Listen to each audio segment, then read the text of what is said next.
Good morning and welcome to my blog, Wisdom for Today.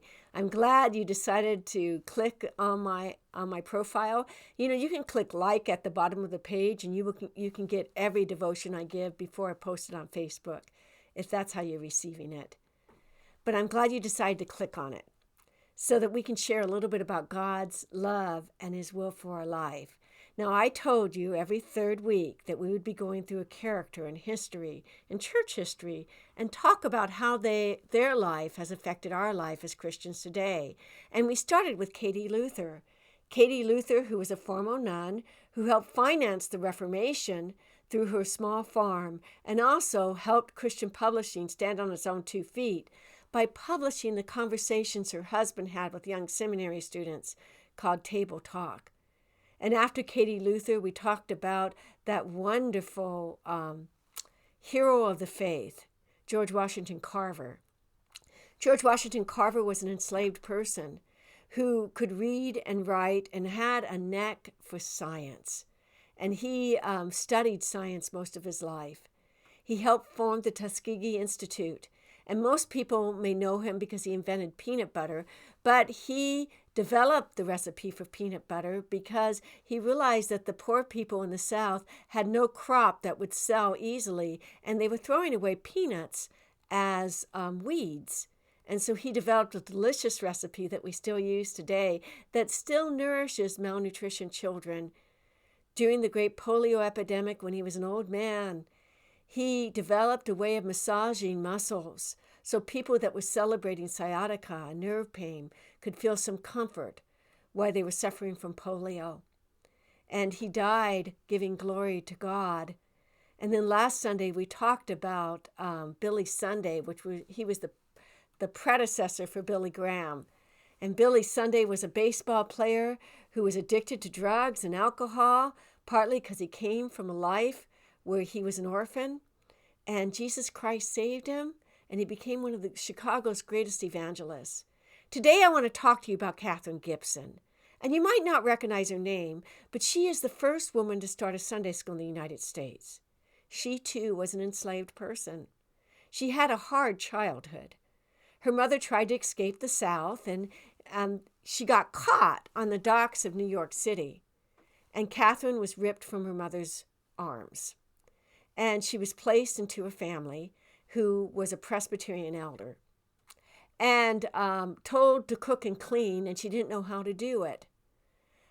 She says in many of her autobiographies, if you get a chance to read her, just look up Catherine Gibson Ferguson on Amazon. You'll come with tons of autobiographies.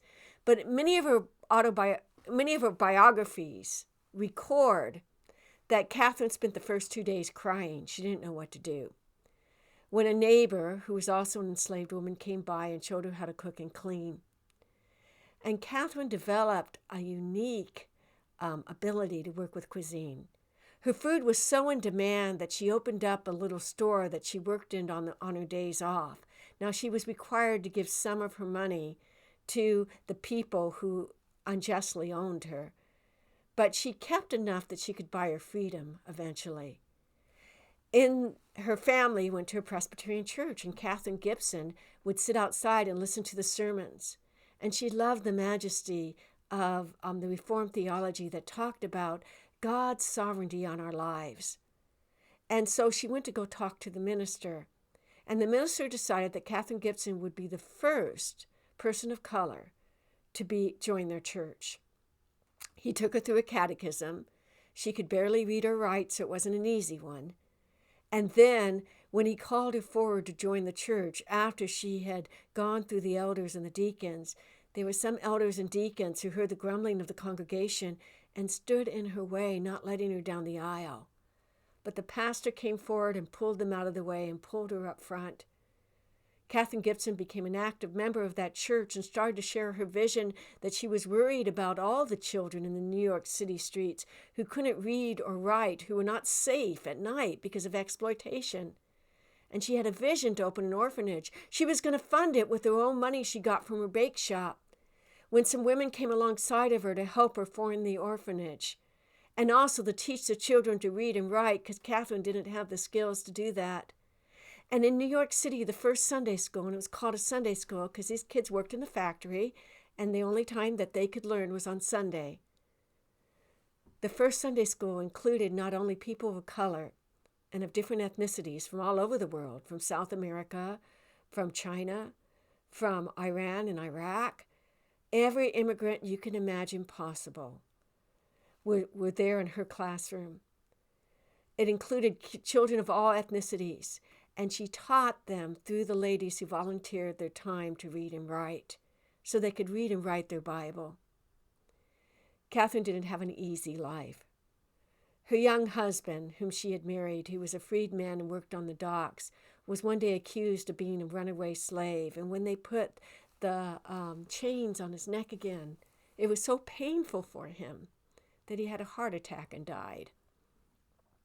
Catherine didn't have an easy road to walk, but she had a vision, and that vision was to serve Jesus Christ. And she served him with all her might and all her skill. And one of the reasons we have Sunday schools today that minister to children at their grade level is because of Catherine Gibson. Because before that, children just sat in with their parents, and they had to figure out what the sermon was on their own.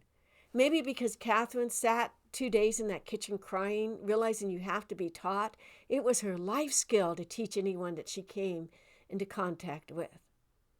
She had her struggles, but she was courageous and triumphant in the end, and left a testimony for us to follow. She left footprints that we can put our feet in when we want to serve Jesus Christ. So let's not complain when ministry gets annoying, when it gets boring, when we have too many obstacles that we have to climb over, or even at our own weakness and lack of money and place in life. Catherine didn't, and she changed the world for Jesus Christ.